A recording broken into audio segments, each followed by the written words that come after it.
Hey fellow dadpreneurs, finding your niche. This seems to be every entrepreneur's kryptonite. This is arguably the most important step in starting a business, whether that's an online business or a brick and mortar business, a pizza shop, a carpet cleaner, a private investigator, an attorney, a dentist, whatever it is.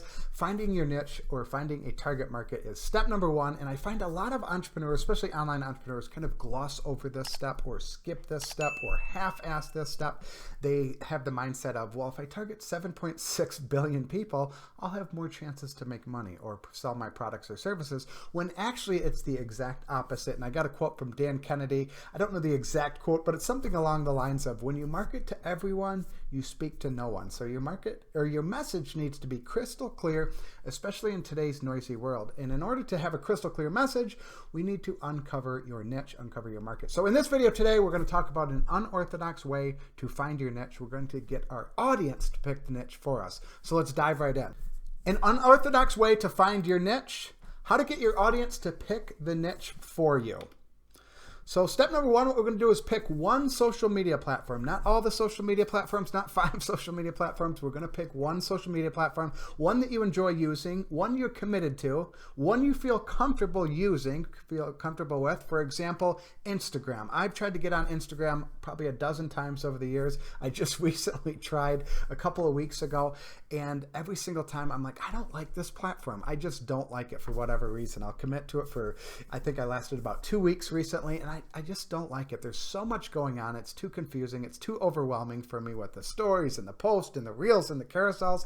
I'm like, why do I keep doing this to myself? So one you feel comfortable with, one where your target market hangs out. Now you might be thinking, well, I don't have a target market, or I don't know my target market. You probably have an idea. You know, for example, if you were working with 18 to 24-year-olds, Facebook probably wouldn't be the best platform. You know, you'd probably use Instagram or Snapchat or TikTok, because 18 to 24-year-olds are going to be on that platform. So think about where your target market hangs out. And again, there's not a perfect platform. Just because TikTok is popular or the new kid on the social media block doesn't mean you have to do TikTok. If you don't like doing videos, don't do videos. So many entrepreneurs come to me and they say, how can I do TikTok without showing my face? And my advice is always the same. Don't do TikTok. Just don't do it. If you don't enjoy videos, if you don't want to put your face on camera, that's fine. Most people don't want to do it. Don't do video. Find another platform. If you love to write, Facebook, Twitter, or LinkedIn are all great platforms if you're a fan of writing. If you love making videos, TikTok or Instagram, or even Facebook, now that they're doing the Facebook and Instagram released Reels somewhat recently. So jump on to Facebook if you want to use Reels.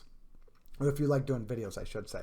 Step number 2 is post about 7 to 10 topics. So this is your chance to kind of brain dump your ideas, your thoughts, your beliefs on said social media platform, whichever platform you pick. And I want you to commit to posting on this one platform for 30 days. Again, talking about 7 different topics. I'll give you some ideas here in a minute. But whatever you want to talk about, you want to share your lessons, your insights, your aha moments. Here's a couple of examples. Maybe how you solved a problem for yourself. Again, there's power in pain. If you went through something painful, that is very, very powerful. I promise you, if you've went through that pain, there's hundreds, if not thousands and thousands and thousands of people that are about to go through that pain, that are going through that pain, and they would love a way out of that pain as quickly as possible. So how you solved a problem for yourself, how you overcame an obstacle. This could be something, a big obstacle that you overcome. This could be a small obstacle you overcome. How you conquered a challenge, how you lost weight and or quit a vice. I quit drinking about 3.5 years ago. I get a lot of comments. I don't talk about, I share my story, but I don't, that's something that I could turn into an ebook, or I could sell consulting or coaching or some type of a community, sell an ebook on how I quit drinking. That's something I could do. Again, don't do that, but maybe you quit a vice, maybe you quit smoking or quit a bad habit. There's probably a lot of people, not probably, there are a lot of people who are trying to quit that habit or quit that vice, and they would love some motivation, some inspiration, someone to guide them, someone to teach them, someone to help them on how to quit that vice and or bad habit. Maybe your love for a sport or a specific hobby, your love for your kids or your partner, a specific skill set you've learned. You do not have to be the best best of the best with a skill set. You only have to be one step ahead of the person you're teaching. This goes back to something I learned from Sean D'Souza a couple of years ago on how to deal with imposter syndrome.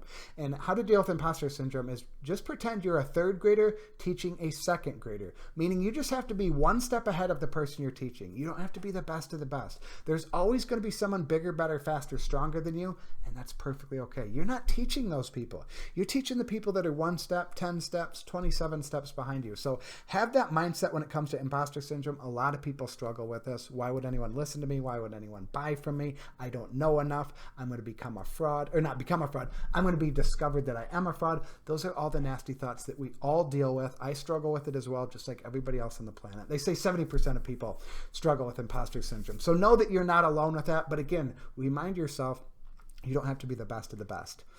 Share your experiences, your lessons learned, your wins, your losses, and what terrifies you. A couple of years ago, I had a lady email me. She replied to one of my emails, and she said to me something along the lines of, she's like, you're the most transparent entrepreneur about your failures. You talk about failures more than anyone else. And I told her, I have a lot of it gives me a lot of content to talk about because I have a lot of failures, you know? So don't be ashamed of it. Don't be embarrassed by the failures. You could help someone. How I look at it is, if I fail, I always look at it as a lesson. But if I do fail, maybe I can turn around and go share that with someone. And a lot of times I'll fail yesterday and I'll make a TikTok video about it, or write an email about it, or make a Facebook post about it, or create a YouTube video. If I can help someone avoid the failure that I made just yesterday, that I win. That makes me feel good. I learned from it, and this person, I can hopefully help them avoid that same mistake that I made. So that's how I look at it. What you wish you knew a certain amount of years ago, 1 year ago, 3 years ago, 5 years ago, 10 years ago. The advice you'd give the 2020 version of yourself, or the 2018 version, or the 2000 version of yourself, or the advice you wish you knew last week or last month. So here's a confession. Most of the content I post on the internet, I would say probably 80 to 90% of it, and it might even be higher than that, is for the old Adam. It's just lessons that I've learned. And sometimes, like I said, it's just from the day before. Maybe I fucked up last week, last month, yesterday. Even today, I'll post something on social media. Hey, I just made this mistake. Avoid it at all costs. You know, hey, this is what I learned from this mistake that I just made today, or yesterday, or last week, or last month. So most of the content I post online, it's just, I'm talking to the old Adam. That's it. Sometimes it's yesterday's Adam. Sometimes it's last week's Adam, last month, last year, or last decade Adam. So that's how I look at content creation. A nice little hack. Just talk to yourself from last week, last month, last year. And when I'm posting that content online, I look at it as things I wish I knew, as it would have saved me time, money, stress, anxiety, frustration, shame, guilt, embarrassment, fear, and frequent trips to the liquor store. So think about that. How can you help someone avoid all of that, or save them time, money, stress, anxiety, frustration, shame, guilt, embarrassment, fear, and frequent trips to the liquor store? That is very, very valuable. Step number 3 is eliminate the topics that are not resonating. So after about 30 days, kind of look over your list of 7 to 10 topics that you've been posting about and go, you know what? These 4 topics really aren't getting much engagement. You know, I'm not really enjoying it. People aren't responding to that. Just eliminate those. And it's really as simple as that. And then you're going to want to dive deeper on the topics that are resonating. You know, the ones that are getting more comments. Maybe you're getting DMs from people asking more specific questions, more deeper questions. Go deeper on those topics. Again, people will comment and DM you, and use these DMs to produce more content. And again, you don't need to name the person. You don't need to share who. Hey, Joe Smith emailed me saying he's got this severe problem. You don't have to say that. You know, just say, hey, someone reached out to me and they asked about XYZ, and I told them ABC to solve that problem. You know, use these DM conversation as more content, and people will DM you. What I find is people DM you, they don't want to ask the question in the comments. Maybe they're embarrassed by it. Sometimes it's something maybe personal. Now, a lot of times they think they're all alone. They're the only ones struggling with this problem, which is never, ever the case. There's always more people. So if someone DMs you a question or a concern or a problem that they're having, I promise there's hundreds, if not thousands and thousands of people with that same exact problem. So use those DMs to come up with more content. Here's a couple of snapshots that I had. As you can see right here, this guy says, hi, Adam, do you offer one-on-one coaching? Been following your reels. Love your content. I just take my TikToks and I share them over on Facebook, and people are reaching out. Here's another one. Hey, man, I wanted to reach out and see if you can help me create more streams of income. We watch your TikTok and Facebook stuff. So again, you're putting content out on the internet. There's going to be people reaching out to you, some privately via DM and some just in the comments. Here's another one. This is a buddy of mine that I graduated high school with way back back in 2000 in Brighton, Michigan. We've actually known each other probably since the mid-'80s. I think we met in first or second grade. He said, Dukes, you are on fire with the reels. I love them. Again, this was a Facebook message. He reached out. He needs some help. He sells a physical product. He invented a gymnastics piece of equipment. He reached out and needs help. And so we are working together. I'm writing an email sequence for him, and I'm also doing some TikTok coaching for him. But again, this all comes from me putting out content, and I have people reaching out to me. I don't want to say this is a daily thing that people reach out to me, but I get probably 3 to 5 messages similar to this on a weekly basis just by putting out content. So you can expect the same thing. Once you start publishing content on whatever platform it is, again, it doesn't matter what platform, you're going to start getting people reaching out, asking for certain, maybe coaching, asking for services that you offer, asking for more products, whatever it is. And then the step number 4 is just repeat this process. Repeat this process until you have 2 or 3 topics. Again, these are 2 or 3 topics that you enjoy talking about. These 2 or 3 topics are getting the most engagement. And again, hopefully these topics are related. Hopefully it's not, you talk about knitting, underwater basket weaving, and search engine optimization. Those would be the 3 topics. So hopefully they should be somewhat related and kind of in so to speak, an umbrella.